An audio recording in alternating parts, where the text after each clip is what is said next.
ఇప్పుడు నేను తోటకూర పప్పు కూడా చేస్తానమాట. కందిపప్పు కడిగి తెచ్చేసుకున్నాను. ఇప్పుడు దీంట్లో నేను 1 కప్పు వాటర్ వేస్తున్నాను. తరువాత తోటకూర వేస్తున్నాను. ఈ తోటకూర కూడా మా బ్యాక్ యార్డ్లో వచ్చింది, నేను వేసిన తోటకూర.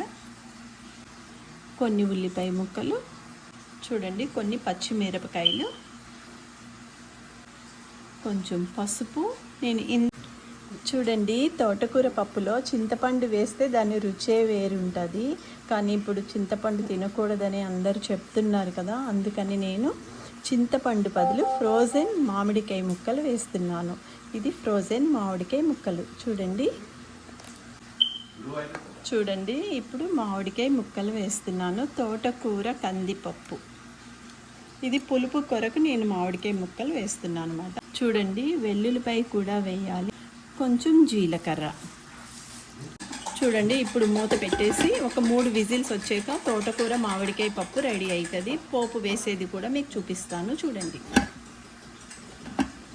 చూడండి తోటకూర మామిడికాయ పప్పు రెడీ అయిపోయింది. చూడండి, పప్పు అంతా మ్యాష్ చేసుకోవాలి. పప్పు గుత్తుతో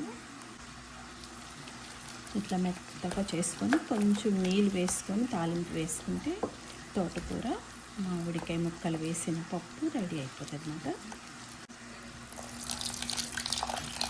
పప్పులో కొంచెం ఉప్పు వేసుకోవాలి. ఉప్పు కూడా శుభ్రంగా మ్యాష్ చేసేద్దాం. తోటకూర మామిడికాయ పప్పు రెడీ అయిపోయింది. ఇప్పుడు తాలింపు వేస్తున్నాను. చూడండి, తాలింపులో ఇంగువ వేసాను, ఎండుమిరపకాయలు, ఆవాలు, జీలకర్ర, మినప్పప్పు, కరివేపాకు. చూడండి, తోటకూర మామిడికాయ పప్పు కూడా రెడీ అయిపోయింది. తోటకూర వేపుడు కూడా రెడీ అయిపోయింది ఇవాళ మా ఇంట్లో.